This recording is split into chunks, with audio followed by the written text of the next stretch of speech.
BNP জামাতের অসংখ্য নেতাকর্মী গুম হয়েছে, খুন হয়েছে এই রাষ্ট্র ব্যবস্থা সংস্কারের জন্য।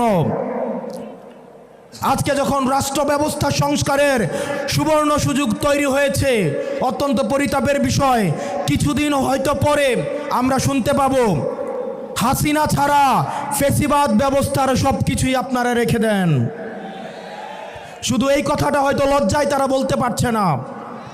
হাসিনা ব্যবস্থার বিচার ব্যবস্থা ভালো, হাসিনার পুলিশ ভালো, হাসিনার প্রশাসন ভালো, কেবলমাত্র হাসিনাই ভালো না। আজকে আপনারা হাসিনার সব কিছুকেই টিকিয়ে রাখতে চাচ্ছেন। এই তরুণ প্রজন্মের কাঠগড়ায় আপনাদেরকে দাঁড়াতে হবে। অসংখ্য লক্ষ তরুণ প্রজন্ম যারা প্রধানমন্ত্রী হইতে আসে নাই,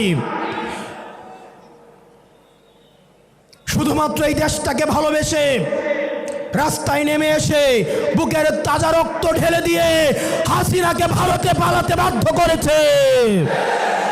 যারা হাসিনার ব্যবস্থা টিকিয়ে রাখতে চাইবে, আমার ভাই আবরার ফাহাদের মতো, আমার ভাই হাদির মতো, আমার ভাই আলিফের মতো আমরা যুগে যুগে রাস্তায় নেমে আসবো ইনশাআল্লাহ।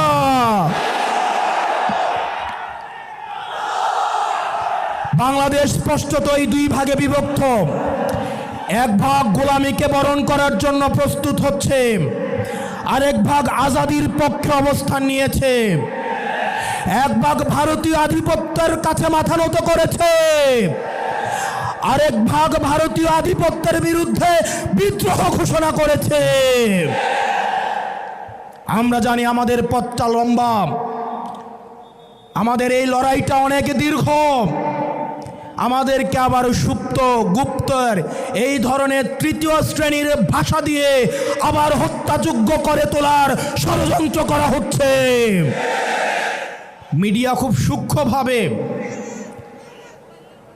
মানুষের কনসেন্ট ম্যানুফ্যাকচার শুরু করেছে।